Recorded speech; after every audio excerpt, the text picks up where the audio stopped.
What's going on, everyone, and welcome back to another episode of Just My Opinion. Thank you so much for tuning in. We really do appreciate it. And with this one right here, guys, we are talking Peacemaker, episode 8, the recap, the review, the season finale. This one is titled "Is Cow or Never?" Yes, yes, yes. I'm so excited to talk about this episode and get into all the nitty gritty. And as you see, I am not alone. I got my main man right here, Mr. Elliot with Movie Files. How you doing, sir? How you doing? Hey man, Adebayo hit me up before she called the Justice League and say, "Hey man, Brandon, wants to talk about this episode." So I had to answer the call, man. I had to answer the call. That's what's up, man. Well, I sure do appreciate it because, I couldn't take down these butterflies, without my boy right here. And so, guys, this is going to be a spoiler-filled recap. If you saw the thumbnail, if you saw the title, we're going to spoil this episode up, down, left, right, in, and out, as if you've already seen it. So you have been warned. And I know I've been wanting to link up with you on this one for a while, man, but I know we're busy. Our schedules are stacked. So I really don't, well, the people out there, they don't really know how you feel about the show. So before we get into episode 8, spoiling all of it, just tell us, your general impressions of the show overall and just whatever the hell you want to talk about. Yeah, man. I mean, so first, when they announced this show, this is even before the Suicide Squad came out. Like the same, I think it was at DC Fandom of 2020 when they said, "Hey, we got the Suicide Squad coming out, but after that, we're gonna have a Peacemaker show." I'm like, "Whoa, that's a little bit premature. We don't even know if we'll like Peacemaker, let alone John Cena in the role." So I was a little bit on the fence about that announcement, but then as soon as I saw the film, I'm like, "Oh yeah." Let's go. Let's see. I'm very intrigued by this character. He killed Rick Flag. He seems to want justice at any means necessary, killing men, women, and children. So I'm like, okay, I'm down for it. And as the season went on, man, I knew I was going to enjoy it because as you may know, I'm a DC fan, and I'm always rooting for DC. And this year, fingers crossed, it's looking good so far based on this show and what's to come. But I was just like, as the episodes went on, I'm like, bro, I am loving this show. It's so goofy. It's so self-aware. But at the same time, what James Gunn does so well is, it's fun, and the jokes might go on a little bit too long, but it has art. It has soul. It has a message behind it. It has a misfits coming together to save the world from butterflies and all that stuff in between. So it actually has a good narrative too. So man, I ultimately was on the fence about it. Got excited about it once I saw Peacemaker, and then as the weeks went on, these last 8 weeks, I fell in love with it, man. It's the best show so far. I mean, it's early this year, but it's the biggest surprise for me of 2022 so far. I agree with you 100%, my brother. Well said.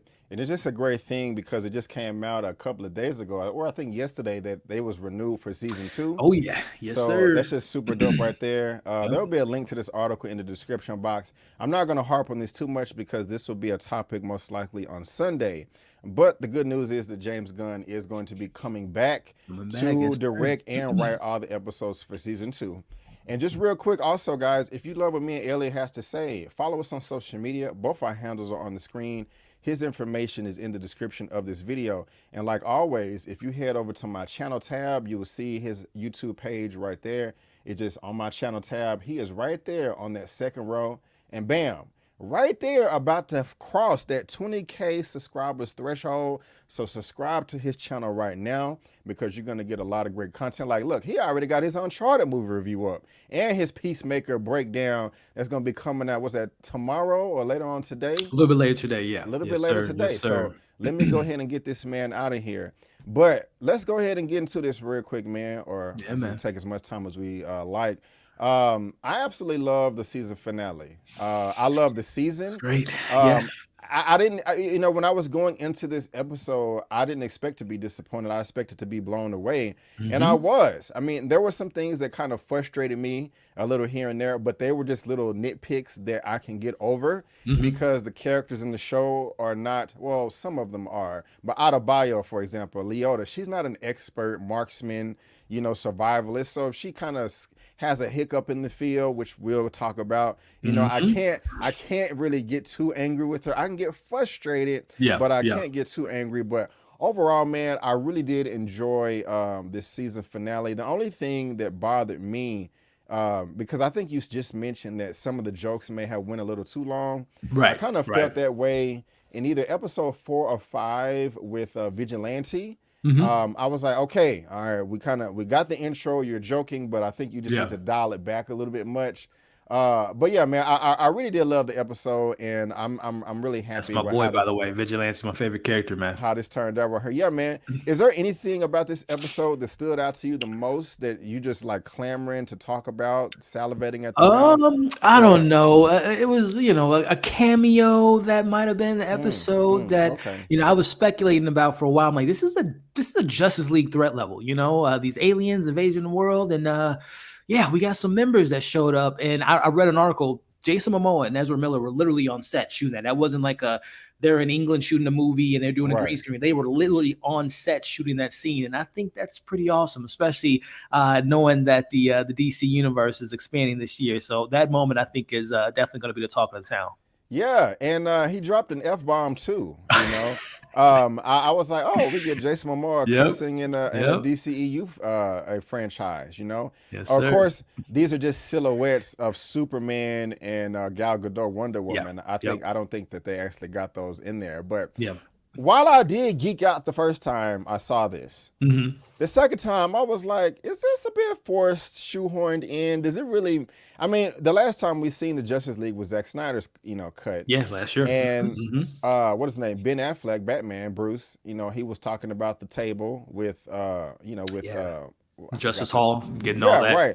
So we don't know what happened in between that time and now. But I'm just kind of thinking like, okay, well, the Justice League is kind of all hanging out together, at the table, and they're like, hey, let's go let's go kill the cow. Or did Aquaman really jump out of water in some way over here? I don't know. Tell me what you think about that, because I was kind of the logistics of it all is very interesting, because as you bring up, when does all this play out, and why, how did they come? It was a portal. We just saw like a portal. Was it Flash? Did he bring them in? Did they have this?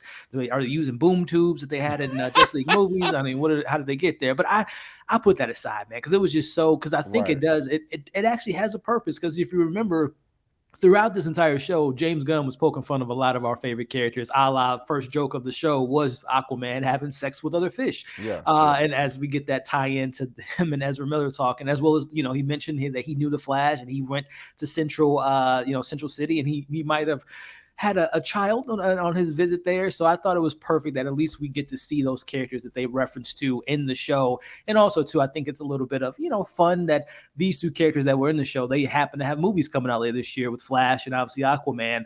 So I thought it was kind of cool to kind of tie that in. And it's something that I've been clamoring for years. DC, unlike Marvel, for the 10 years of their MCU, having all the licensing issue, DC has all their characters at their disposal. So it's just like, yes, use the characters that we have seen in the movies, seen in the shows. And this is what Walter Hamada said during DC Fandom, that the worlds will finally collide. Comic books will tie into movies. Movies will tie into shows. So I was just like, yes. And again, I know these are Zack Snyder's Justice League members, and we don't know what the future of Zack Snyder's world looks like, but it was just still kind of fun to me to see these characters that I saw in the movie on this show, which I thought was pretty cool. Right.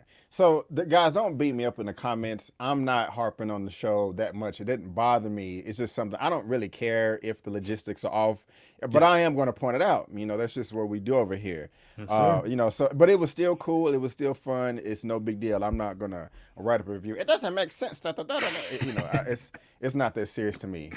But if you disagree, let me know in the comment section, or let us know in the comment section. Also, man, Adebayo Leota, she has been a character that's been up and down for me this season. There's been times I liked her. There's been times where I'm like, I wish she would kick rocks or fall down a flight of steps. I mean, how did you feel about her overall? Because the episode starts off, she's trying to apologize to Chris. He ain't trying to hear none of that. He's like, you betrayed me. You threw me under the bus. Your mom is horrible. You giving her cliff notes and stuff like that. How did you feel about her overall, within the show and this episode? She, to me, and there's so many connections to James Gunn and his previous work. Like I think of Gamora, right, with Guardians of the Galaxy, and how she was the daughter of Thanos, and she came with all that baggage, and we were supposed to hate her because of who Thanos is. And I kind of relate that to Adebayo, where we know that she's Amanda Waller's daughter, and we know not to trust Amanda Waller. But as the show went on, as they say, the apple falls far from the tree. She's not like her mom, right? We see that she was trying to deceive and play along with everything that her mom wanted to do. But at the core of who she is as a character, which ties so beautifully into Chris's character, his dad was a racist, all the stuff to the KKK, but they're not their parents. They have their own legacy. They have their own path. So as the show went on, I came to, first off, Daniela Brooks is a great actress, and I love the way she was able to portray the role. And as each episode went on and on and on, as Chris says in this episode, they became BFFs, and she became one of my favorite characters. So I love the journey that she went on because, again, just mirroring how their parents, Amanda Waller, the White Dragon, are these despicable people. They hate them. We saw all season how much they said that Amanda Waller is the worst, but she's not her daughter. She's her own person, and we see that at the end of this episode too. So I love the arc that we get with that character. I'll give you that, man. Well said. She's definitely on my radar now. Yeah, man, I mean, so great. While I'm frustrated with her character, that just kind of shows how good she did with the role. You know, that I'm on a roller coaster, kind of just going back and forth. And you brought up, Amanda Waller and also Chris's dad. That's just something that really surprised me, especially coming from this man and his acting and his range. I did not expect that at all, to have so much heart coming from him. I mean, you got this goofy costume on, but he's still able to emote. And I even just like the way he communicates with the team, over these helmets right here. Did you say activate the anti-gravity helmet? What the hell? I like all that. Like, he's standing up to, I'm finna say he's standing up to Peacemaker. He's Peacemaker. Vigilante, like, dude, I know I killed my father. I was being sarcastic, and like he's like getting pissed off at Vigilante. And so I like all that right there. I kind of wish I had a pet eagle as well, even. Man, we all need an eagle in our life, man. That pet is a ride or die. Definitely.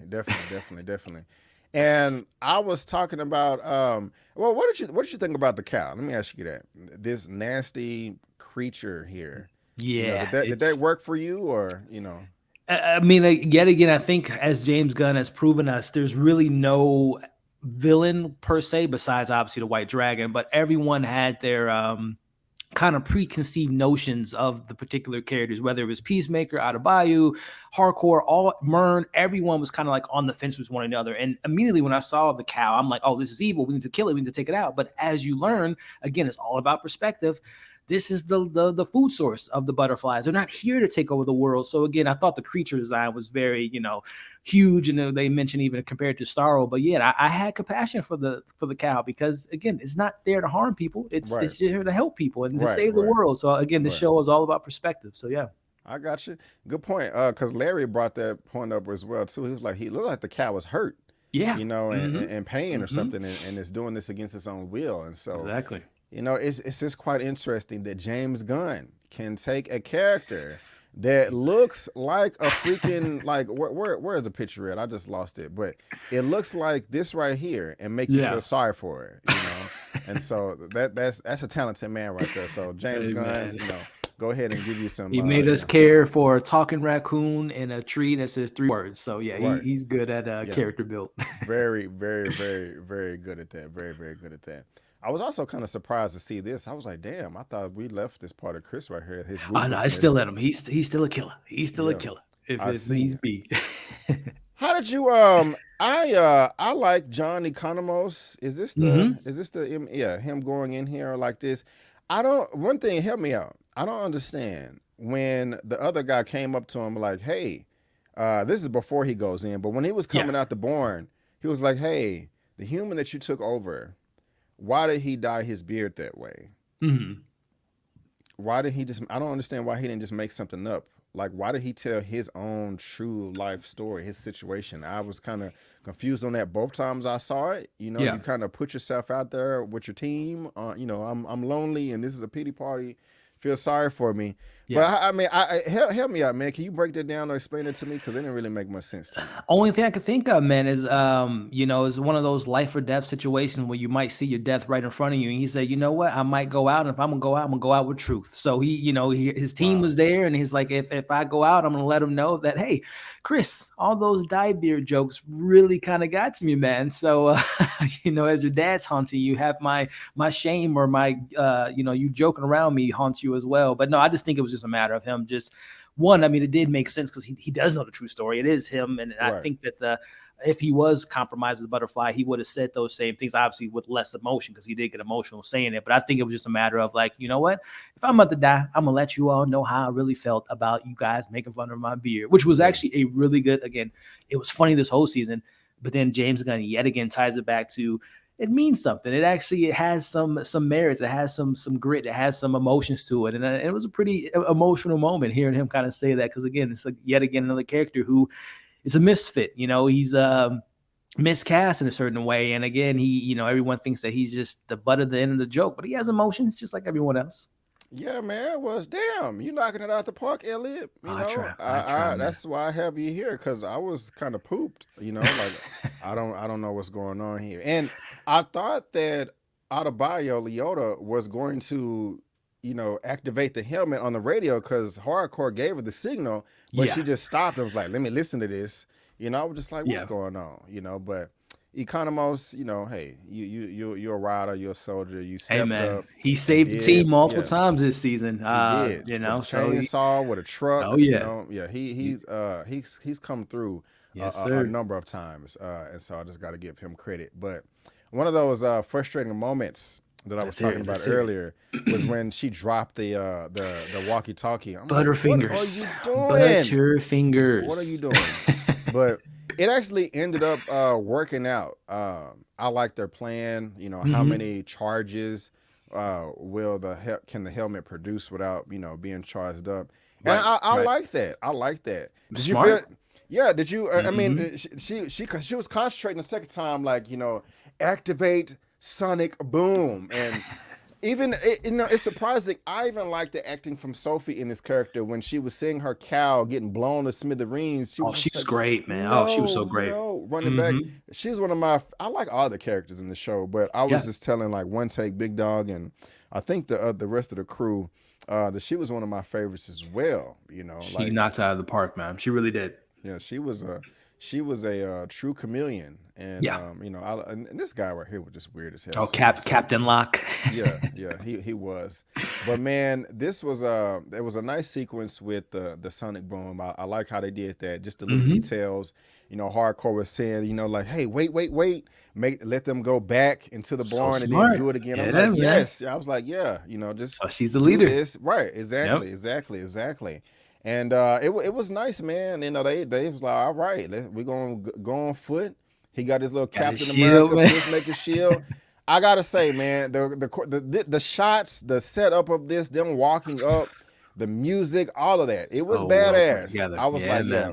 I love that we got to see Vigilante just go off with that sword. I don't even know what who trained Vigilante, man. This man is a beast. I mean, we already knew he was a killer, but I mean, my man was just a ninja and chopping people left and right. I need to know who trained Vigilante, man. What's his backstory? Bruh, he is very resourceful. Very resourceful. He can take grenades to the chest and still walk away. I was saying in another recap, I like the fact that he still passed out in the car. Oh yeah, he's still human. He's not a meta human. Yeah, he's still a human being. Yep. But man, this scene, man, them walking up, just taking them out, this was glorious. Awesome.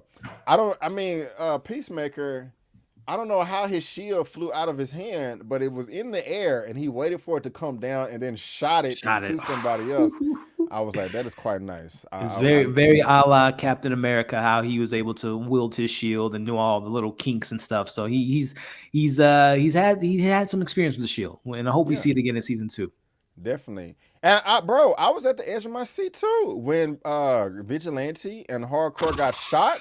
Man. I was like, damn, I guess they're not going to make it out of here. Hey, if James Gunn has taught us anything in his Suicide Squad film with killing half the team within the first 5 minutes, I'm like, well, I guess it lines up. But luckily, they're okay. But I was on the edge of I'm right with you, Brandon. I thought that they killed Vigilante, my favorite character, and killed Hardcore, who I came to love. So I was like, damn, James, you're going there. And he went there for a minute. And it's weird that I'm surprised because, like you said, the Suicide Squad, that's what they died. That's what, And plus, they did kill Mern. I guess it's just because we've been attached to these characters for 8 weeks now or 5, 6.5, because we got the you know what I'm talking about. Yep.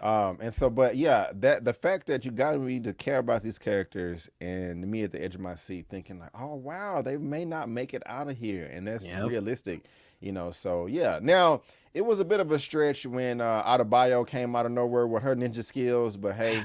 Now, the question is, Brent, is it a bit of a stretch? Because if you remember back in episode 1, her mom said, you got skills. And they kept saying it through the first 2 episodes. She has skills, but we never really saw what she meant by her skills, besides like maybe she was like easy to manipulate or easy for people to get on her side. But I think this is the moment she was talking about. As she even says to Harcourt, she says, I know what I'm doing. And we see her go out on that field and start shooting. I mean, her mom is Amanda Waller. I would imagine Amanda Waller would have her daughter know how to hold her own if it comes to an alien invasion. So I think she had it in her all along. It just had to, it was a life or death situation, and it came out when it needed to come out. So you think she was trolling us the whole time? Earlier when she was like, I've never shot anyone before, because she did lay down Judo Master kind of swift. You know what I'm saying? Like that's what I'm saying. She shot him right in the chest, pretty good accuracy. So I think she was put it on Front Street just to have them not blow her cover of who her mom is and where she got her training from. So yeah.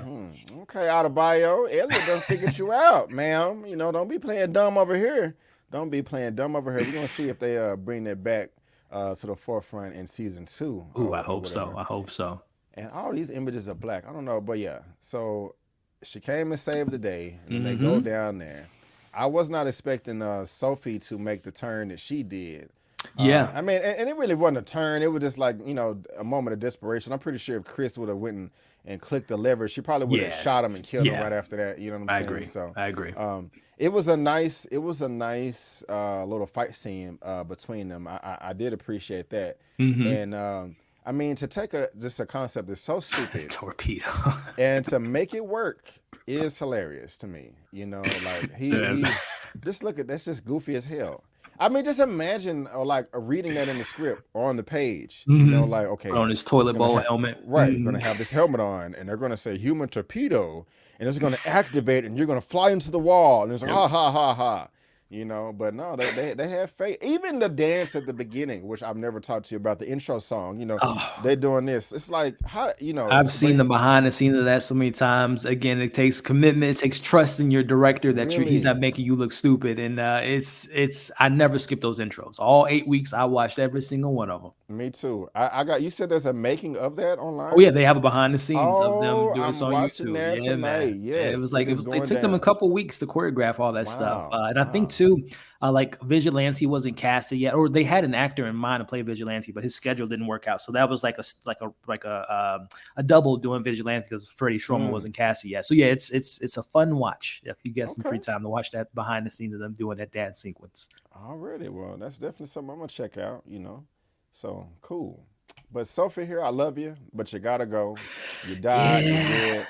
You're out of there. He shot you, and it's no more Sophie. And so, I mean, that's cool. You was an alien. I will say though, I do love the extra explanation of, again, why they are on Earth and why exactly were they picking out the more influential governmental people in the world. Because as she tells Chris in that moment that they thought they were going to live on Earth for 100 years, but as humans, we know we're not taking care of the Earth as well as we should. Right. And their whole plan was the reverse of alien invasions. They're here to help the people of Earth. And that's why they were taking over governments or governors and, presidents or whatnot to make a change. So I love that they, as Judo Master told Chris whenever, I can't remember when that episode was, when he got shot in the chest, you need to listen to them. They're not doing anything bad, which again speaks to the only bad person in the show was White Dragon. Everyone else was just kind of misunderstood. So I love that reveal. Yeah, exactly. And so, the cow is dead. They're out there, those little supersonic punch in there. And we talked about the Justice League. And then they're just wrapping everything up right now. He's in the hospital. I laugh when Vigilante passed out. He just needs a nap. This was also a conversation that needed to happen between those two. Yep. To kind of clear the air. And so, but how do you think this is going to play out right now? Where Adebayo spilling the beans on her mama. Yeah, man. Talking about Belle Reeve and the Suicide Squad and Task Force X. Yeah. I mean, she's pretty upset, Amanda Waller. Yeah. You think she'll kill her own daughter? or you think she'll lock up or kill her own daughter because of that? That's a good question, man. I think first and foremost, Amanda Waller will figure it out. She'll manipulate the situation some way, somehow. But in a weird way, I think she's probably proud of her daughter that she stood up to her mom and kind of put her out on Front Street, because that is such an Amanda Waller thing to do, is to manipulate the situation and call people out on their flaws. So I think that if we were to get continuation of this story in season 2, which I do hope we do, she might actually appreciate it. And who knows? Maybe Adebayo in this James Gunn world and whatever happens to Flash, because I don't know how much the Flash movie will influence the rest of the DC, especially a show like this. But maybe Adebayo will be the lead of the next Task Force X that won't have to do missions against their will, but actually willing to save the world. So I'm very curious to see if Adebayo steps into her mom's position while she's getting questioned by the authorities and questioned by the public. So that would be pretty cool if she gets that promotion, because she needed a job. Yes, so she takes her mom's job now. I guess true. if Amanda's going to be put in jail or however she's going to handle it, I'm pretty sure she's going to find a way to figure her way out of the situation, though. It's Amanda Waller. Yeah, I'm very curious to see how she does though, because she is a true weasel in the game. Oh yeah, oh yeah. But Adebayo, she goes home to her wife. Mm-hmm. They are making up for lost time, and they're just recapping everything. This is a nice Kodak moment right here. Yeah. This dude out here, Judo Master, crying. He still got them chips. I don't know. He got a limited supply of chips or whatever. And so, Cheeto Man. Yeah, Cheeto Man. I like that. I don't know why they're randomly blowing up cars, but I guess that's just like stuff that they want to do. As it's kind of funny to me, you know. And Hardcore, she's in the hospital trying to recover. And we're at the end of the episode right here. They still got a little alien to play with. And Chris is still broken. He needs therapy. And not judging you, my brother. Get it? And why you still here? And his dad's ghost is haunting him. Yeah, man. That's interesting. And we get the last shot with Eagly dropping possums from the sky, and them just chilling on the porch. And so, great episode, man. Great ending. Yeah. I really did enjoy it. I can't wait for season 2. Do you have any final thoughts, or things that you're happy about, or any disappointments, anything like that? Let us know. Yeah, well, again, the final episode, as you mentioned, Brandon, definitely not only exceeded my expectations, but definitely, just beyond, gave me everything I wanted, plus more. Again, I love that cameo. I can't get over that they were able to get them on set and how that actually worked out. And there's a funny story behind that. It's, I believe, Direct.com put out an article from Variety that they Marvel helped James Gunn shoot that scene, which is funny enough because he was shooting Guardians of the Galaxy 3. And long story short, the actor that's playing that played Mern, he's going to be in Guardians 3. So they said so funny that James Gunn said that Marvel owed DC a favor because he shot Mern's screen test for his role in Guardians 3 while shooting Peacemaker. So James Gunn's like, hey, Marvel, I'm over here shooting Guardians 3. Do you mind shooting Ezra Miller's scene as well as Jason Momoa? So I thought it was very cool that DC and Marvel are kind of collaborating to make special things like this happen. But I thought the cameo was great. As far as season 2 goes, I'm really interested to see what happens with Peacemaker with his dad, how he's going to be able to shake off his demons, how he's going to be able to break away from that past. Learning a little bit more about his past would be great as well. So I'm excited for that. And as you mentioned, what now with Adebayo and Hardcore and Economos and Vigilante? What will be the next threat that's going to bring them back together? And listen, James Gunn, he made the Suicide Squad, and right now Chris is a hero.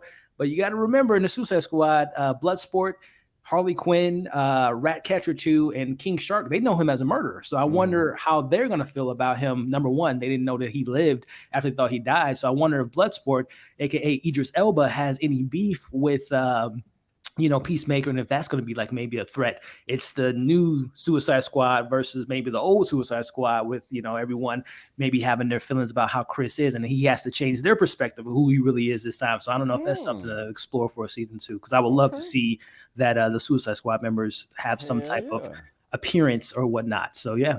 I didn't even think of that, man. I didn't even think of that. Well said, well said. I like that, Elliot. That's what's up. Yeah, man, we'll see.